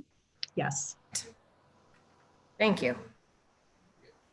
That concludes my comments. Thank you, Vice President Jackson. President Cooper. Thank you. Just, Courtney, I want to just add one little caveat to Kate's, Council Jackson's comments, and meet all regulatory requirements. Right? Yes, yes. Thank you. And then Jeremy, I'm gonna go back to my little sheet here from Barry, right? And I appreciate it's been 5 years for a rate increase. And maybe I can get behind the last 3 have been tight in terms of the enterprise fund year over year jump. In fact, 2019, fiscal year 19, Courtney whacked you pretty good. He actually had a $3,000 decrease year over year. So I can appreciate where some of the rate burden is coming from, but the first 2 years, when the percentage increased as a result of the new study, for the water department, fiscal year 16 went up 112,000 and 17 went up 70,000. So that's some pretty decent, not great, probably not as much as the rate will bring you, but I'm not feeling it. I'm getting it, but I'm not really feeling it. A rate increase that significant to 11% all at once. I'm just not there yet. You're gonna have to do some. We'll have to have some different conversations to get me there, I think. But right now, today, I'm not. I'm telling you right now, I'm not there. Right. Vice Chairman Kobus. I agree with what you're saying, President Cooper.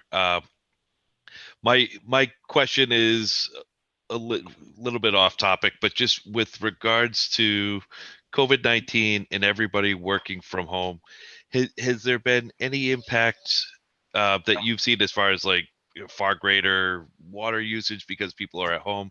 And does that have any impact on projections for the fiscal year 21 budget? Have there been has anything happened as a result of COVID-19? And can you talk about what those differences are? Sure. On my end, Jeremy can speak more to revenue than I can because he sees that more. What I see is production from the plants. And actually from the beginning of calendar 2020 until now, we're about 400,000 gallons or so lower production than the average year. We're lower than the last couple of years. There were a few years before that were comparable to, but those were during the major drought in the Northeast. So we're actually more comparable to what we were producing those years. With what we're selling, again, Jeremy can actually speak better to that, to the money coming in on the other end. Todd, I'm going to jump in if you don't mind. Courtney, so if I'm hearing the production's down, right, that heading into summer, that's probably not where we want to be with dry days coming up. So there could be a water ban on. And I know that's kind of forecasting, but my line of thinking again goes back to the sharpen the pencil, because I'd struggle to raise a rate and then tell people they can't use it. Right. Water bans tend to be, they tend to follow weather a lot more than they follow usage. When we've had water bans, it's typically months of lack of rain. It could be that we start, the warm season in the spring and early summer, and the reservoirs aren't full yet. We don't have Manchester or Lake Miramichi aren't full, and they're our biggest sources. This year, we're actually in pretty good shape. We had a nice wet, rainy end of winter and spring. The reservoirs are full, actually slightly spilling, which for late May is actually good news. The other good news is typical year, Manchester Reservoir, we typically will switch over to Manchester sometime between mid-May and late June, sometimes a little bit later. And the reason we do that is because we see manganese spikes in Orr's Pond that are untreatable. So we switch sources to make the water treatable and safe. We're actually not seeing barely any manganese this year. I can't promise it's going to stay that way. It typically follows with the heat. We start getting hot days and we'll start to see it rise. But I don't see us changing to the other reservoir for at least a couple weeks. Okay.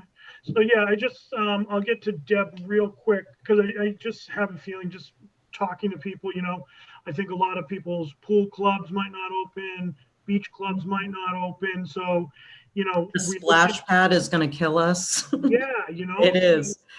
For instance, my son loves to go swimming. So my wife and I looked at Amazon today. We're like, hey, let's get him one of those inflatable pools, back ordered till August.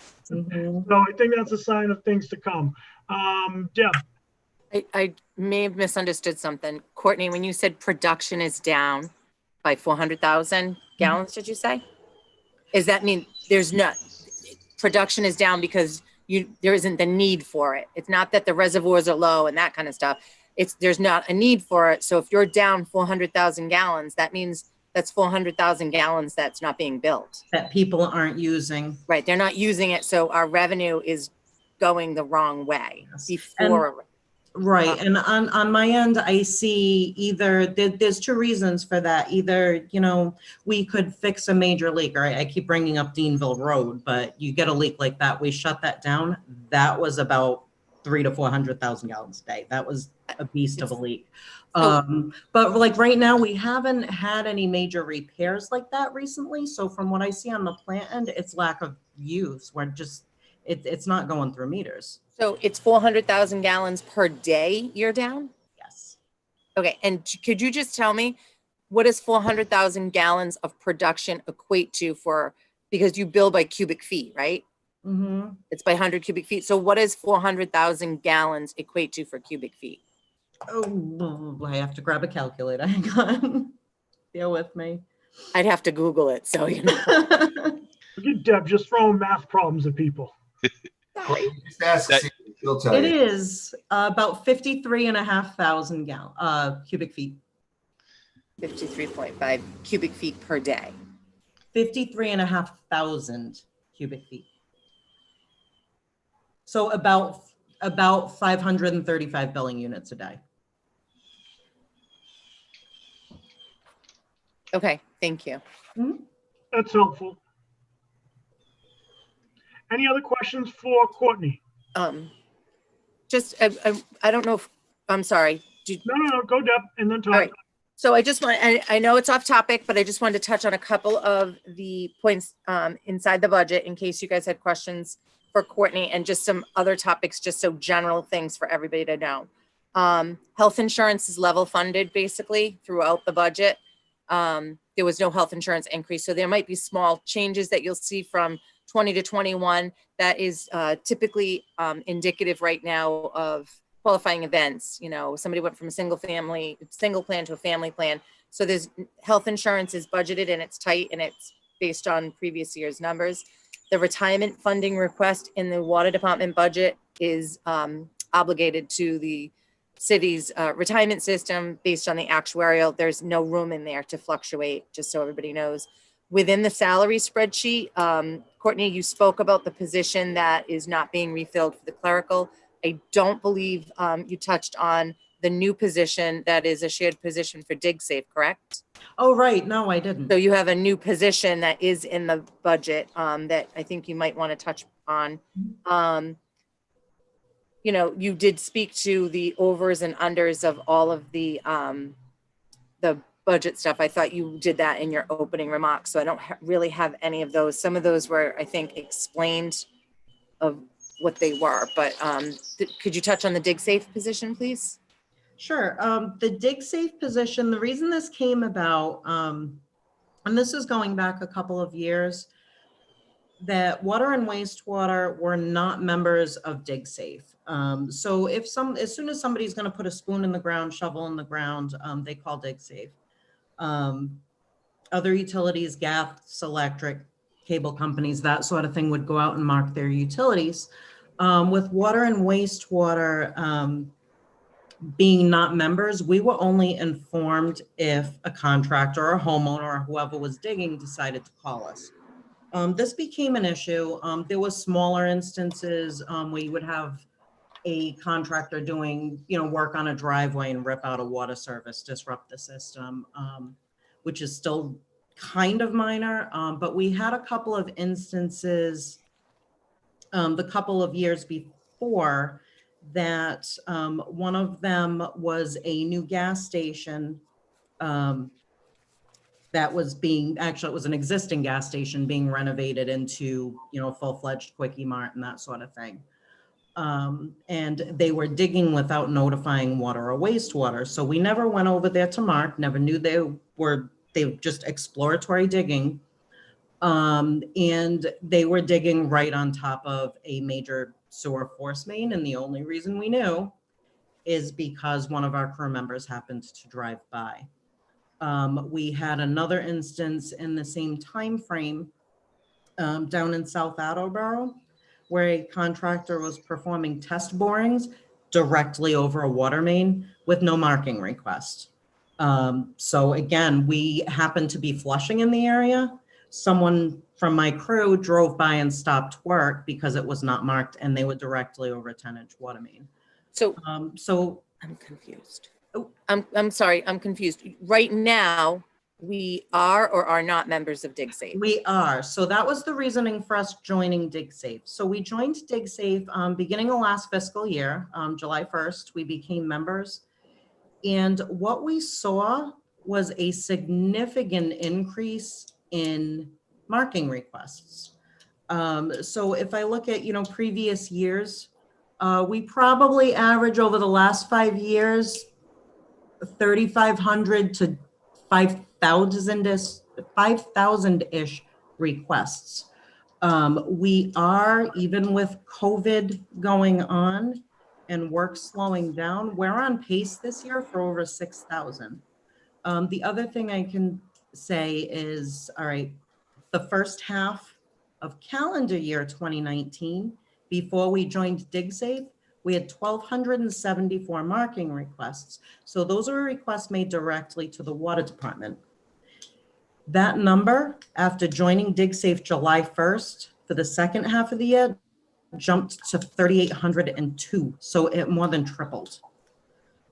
So the sheer amount of work, this has been something we use crew members, and in the past, it's been a day or two a week, other than emergencies. They'll go out, they'll reserve some time, and they'll go out and mark utilities for water and wastewater. And what we found is, since joining DigSafe, which is certainly necessary, it's pulling at least a full-time member off of each the water and wastewater crew, as well as extra time from another crew member each week. So a lot of weeks when construction gets back into full swing, we're going to have one person from my distribution crew and one person from the collections crew doing this basically full time. And it's a lot more than it was. So the request for the new person is to handle these markings and back and forth. Tom and I would spare a person from the crew to go out and assist. And I know the question came up with Barry when he was still around, that what do you do with them in the winter? And we actually have plenty of things we can do with them in the winter. The water and wastewater departments, the crews both share a database of Utility Cloud that we track main breaks, sewer cleaning, tie cards, leak detection repairs, service repairs, manhole inspections, that sort of thing. It's all tracked through there. And right now it is actually very labor intensive. And this would be a body that when they're out not marking in the cold, wet winter months, that they would actually be able to catch up and maintain this database for us. It's one of those things that right now, on the wastewater end, I can't speak to it. On the water end, when it starts to fall behind, we have third shift operators with 20 minutes here and there doing it. If it severely needs catching up, I do it. So Courtney, will this would be the somebody only- dedicated? Oh, I'm sorry. That's okay. Will this be the only dig safe person in the city? Does DPW have one? Do other departments have one? They don't. I actually am not even sure if DPW marks the drainage system. Again, I know water and wastewater does because, again, we do have a lot of shared staff. It's a shared, it tends to be a shared expense because, in the past, before this sped up, before joining DigSafe, it was typically done through water. And it fell that way because the system is almost completely served on public water. Wastewater is not. So if someone calls in a marking for 1296 West Street, okay, there's going to be water and sewer there. If there's water, there's going to be sewer. So it was typically the water department doing it. It's ended up more shared since joining DigSafe just because of the share volume. Again, I don't know that DPW actually does mark their drain lines. Mike could answer that. Cool. We're going to go back to the rotation of Todd, Rick, Mark, Peter. So I have two questions. First one's super quick. And can you just confirm that the fees that are currently before the council are completely separate from the rate increase proposal?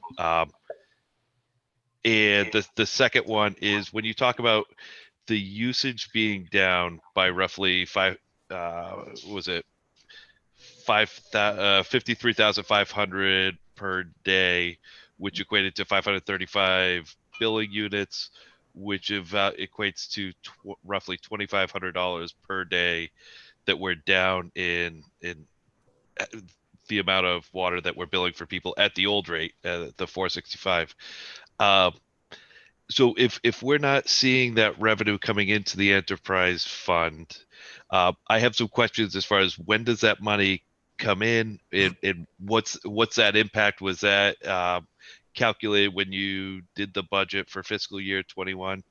And I know you mentioned earlier that that's more for a question for Jeremy, but yeah, just I want to know what that impact is of not receiving $2,500 a day. Right. I'm sorry. That's Mona. Yeah, so the $2,500 a day is significant. Again, I see it on the production end. Jeremy would see it more on the revenue end to see what we're actually selling compared to what we produce. For FY21, with us being short in FY20, it wouldn't really affect the rate of 21 just yet because we're collecting the money now. So it's not going to show up until retained earnings are certified in the fall. The fee increases are separate. I did send a spreadsheet and an email explaining like the larger gaps in those earlier, late last week. And again, that was the fee increases. They're not a significant amount.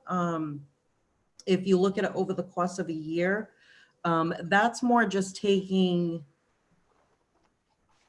basically the funding for these projects for main extensions, cross-connection program away from the ratepayer and to who they actually belong to, which is those that are requiring the services.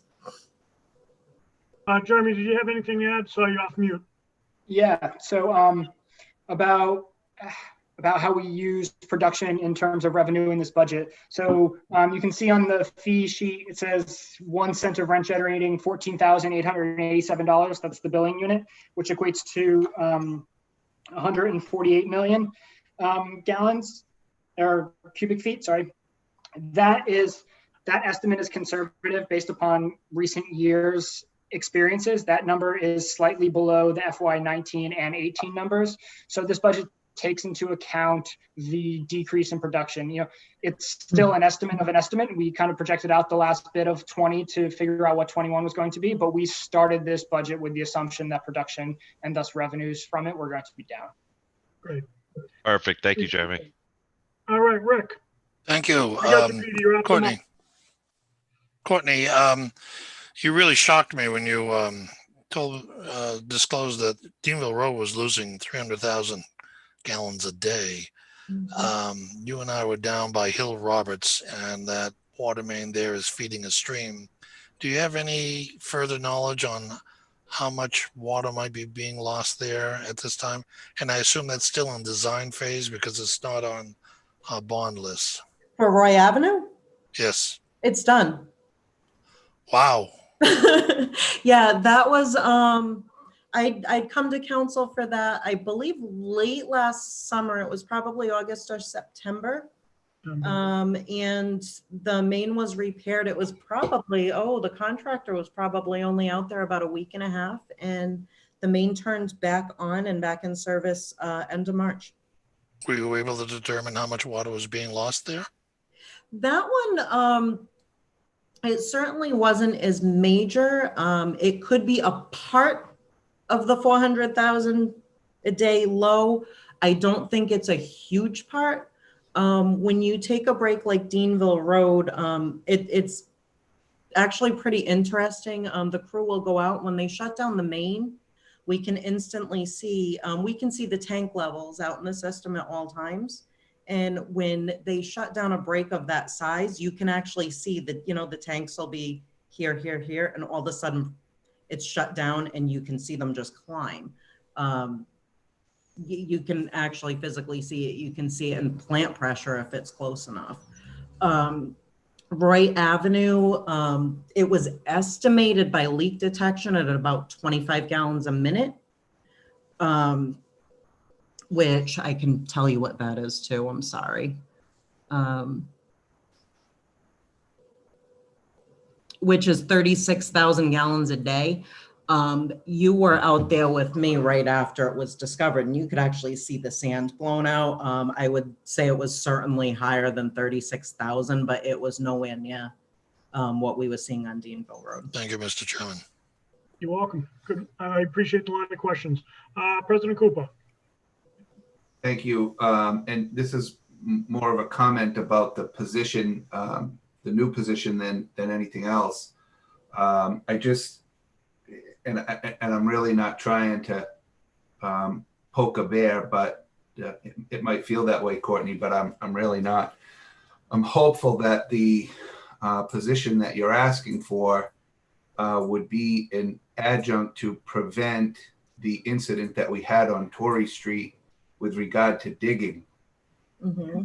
Right, wrong, or indifferent, I don't want to get into it right now, but I want to say that it would have been nice at the time of the presentation to the council back in April, May, June-ish of 2019, when this was happening, that in fiscal year 20, you were going to bring this position in to have additional capacity to do the markings within the water department. Mm-hmm. So I'm a little thorny tonight. I apologize, but the bottom line is I hate finding this stuff out by surprise. Right? I don't like that, and it's not your fault necessarily. I don't like hearing that the DPW building isn't as smart as we thought it was. Right? I don't like, I just don't like those kind of surprises, and I'm disappointed in a way that I don't think I ever heard in any of that testimony, regardless of who it came from, that the water department or the city didn't have a dig safe marker. And correct me if I'm wrong, Courtney, I can take it. You don't have to worry about saying, yeah, I told you that. But I don't remember that discussion. And I'm happy to see that you're thinking about that. I'm happy to see that you're considering that in your budget. Whether we can support additional staff, I can't comment on that. You heard what I said prior. I won't say it again. But I'm disappointed but I'll only speak for myself. I'm disappointed that, as a counselor at 10 years, I'm just hearing this today, and I have a pretty good memory. I can remember what I heard and what I saw and what I've seen over the last 20 years. So that's just an incidental finding to the conversation tonight. Right. And well, what we have now, again, it's in the responsibility of the crews to go out and do dig safe markings. when there's a main break, when there's a sewer blockage, of course, they're going crazy and coordinating with other people out marking, they're coordinating, shutting down, dealing with residents with no water, dealing with me, dealing with whatever else is going on, fire department. And Torrey Street is one of the things that facilitated this, that we would have somebody dedicated that goes out there, looks at the entire site, you know, photographs, tracks, make sure that, you know, all of our utility records are up to date so things like that don't happen. Somebody that can stand there and watch a site and go, whoa, halt work, something's wrong. So yeah, I mean, the Torrey Street incident did certainly lead to requesting someone dedicated just for this purpose. So that's good to hear, Courtney. You know, I think that a mistake's not a mistake unless it goes uncorrected, and we're making strides to correct that. So one last thing, because I know we're giving you a laundry list of things to bring back to us. If you have a job description for the DigSafe person, I'd love to take a gander at that as well. Sure. Councilor Blair, then Vice President Jackson, and then I think Debbie has a few things to add. Just a comment. For the last 2 months, you've operated with 12 people down there instead of 30? Yep. Roughly? Mm-hmm. You mean to tell me you can't, out of those 20 people that didn't come in for 2 months, you can't come up with a designated DigSafe person out of your existing personnel in distribution? I can't, and here is why. Again, reduced staffing. The plant operators, basically, if they were on an off shift, a weekend, relief shift, third, anything like that, they were left on their regular shift. The day shift was the licenses on site, myself and my assistant, with an operator in training. Now, typically, my assistant and I don't have time to be sitting there and operating and running a treatment plant. There's other things that we're doing. And those things slowed down. Contractors slowed down. House closings slowed down. City Hall was mostly closed. Any, you know, projects weren't moving forward. Nothing in general was moving forward. We weren't buying anything unless it was absolutely needed. So the way that it worked is honestly, mine and Greg's day-to-day slowed down because the country had closed. You also have to look, again, we weren't putting the meter or the distribution crew into anyone's homes. We weren't putting them into businesses unless it was an emergency. So again, temporary halt on the backflow program, halt on the meter replacement program. Final inspections turned into just outside readings if we could do it that way to keep the crew safe.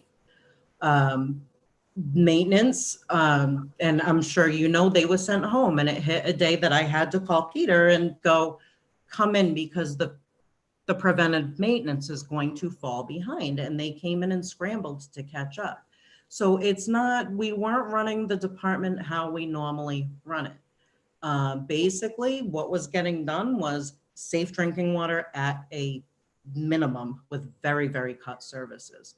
So no, I can't provide a regular service to the city with 12 people because that's not what we were doing. That isn't what I questioned. What I questioned was you supplied the basic services with 12, right? Mm-hmm. You had 20 people on leave or home because of the COVID. Mm-hmm. Out of those 20 that was at home, you're telling me that you can't, between you and wastewater, can't come up with a designated person to do the markings on a regular basis? No, I can't because the regular services would suffer. Yeah, again, along those lines of questioning, I think if we can get the job description, I think we could see, because I think what Pete is asking is, instead of a brand new person, is this something that we could look to add someone existing? And I think once we see that, I think— I'm not saying the position doesn't need to be there. Correct. I'm you're saying everybody has to look. We're looking at a tight budget. Your department, highway, wastewater, all of departments. You gotta, it's like your own home. When you got a piece of pie, you gotta make sure it feeds the whole family. You Right. have personnel that possibly you could better use and come up with that designated person. That's what I'm saying. Right. Vice President Jackson. Thank you, Counselor Delicio. You're welcome. So Courtney, just to answer your question, or your statement earlier, I heard you, the Public Works Department does mock out dig safe when an emergency request is required, Okay. just so you know. Yeah, I Okay. wasn't sure. I couldn't answer for Yeah, Mark. that's cool. For Mark. I'm sorry for Mike. So I have a very hard time, like when I just heard the fire chief earlier saying he wanted someone with MIS, and the police chief wanted a combined person, and we just approved their radios, and, you know, I don't see us, honestly and truly, right now, just going through these budget meetings, creating new positions. I don't see that, and I just can't even picture myself accepting that at all. I really can't, not at all.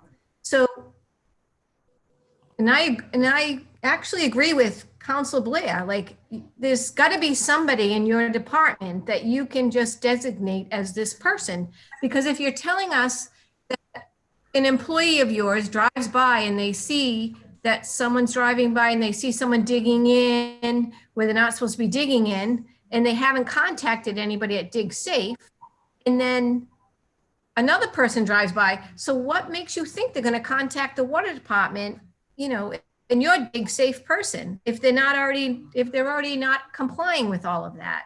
I don't get that. Right. Well, the way that Dig Safe works, those incidences actually happened before we were members of Dig Safe. So someone would call Dig Safe and not call us. So that was the threat to our infrastructure. So now what we have, again, every single request for Dig Safe comes through our department. So we do get all of them. But again, it's dedicating somebody to go out and make this their sole position. And again, you know, I will bring up Torrey Street again. I think it's an integral part of the safety of the staff for both departments, or for Mike's department if they're out there digging, or whoever, even if it's the gas company or residents. You know, right now we're filling it from and going out and doing these markings with, you know, members of the crew where this isn't what they do on a day-to-day basis. It is, but it's not their normal job. So again, you might have, I have 2 crew members do it one day, Tom has 2 crew members doing it the other day. And I think there's a lot of value in having that one person where instead of pulling, you know, people from crews or people from operations or whatever, that one person that knows every marking that's going on in the city. I think it's a huge thing for safety. Yeah, Courtney, thanks for that, because I don't think anyone's questioning whether or not it's a huge, I don't know that we're questioning the importance of that position.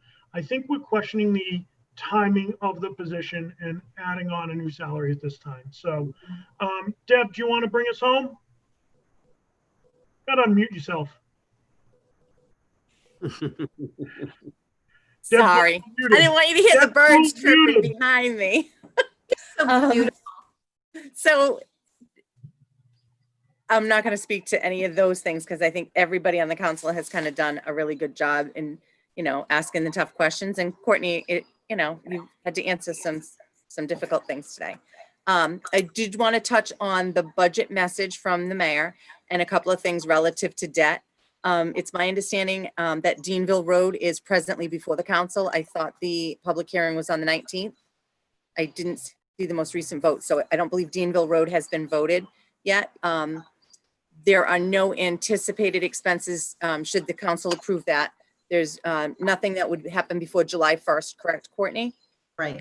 And that means debt won't actually come onto the budget probably until fiscal 22, because there's nothing for Deanville Road in this existing budget that's before you.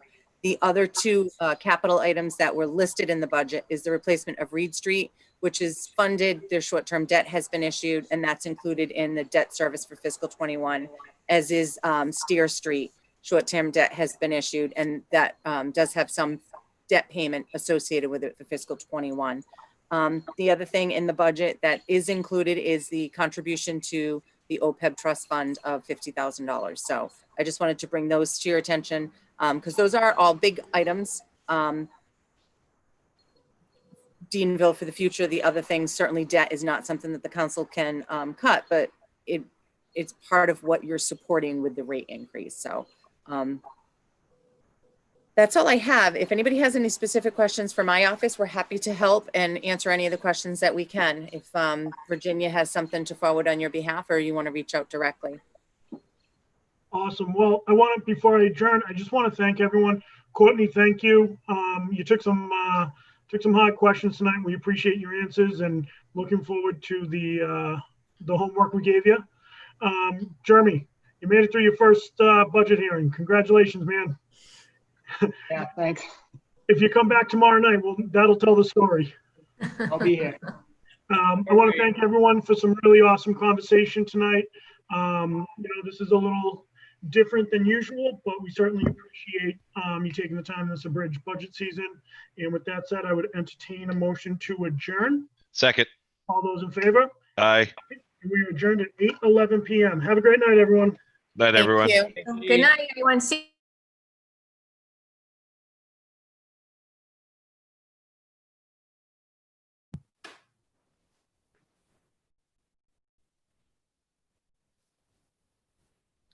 Oh, shit.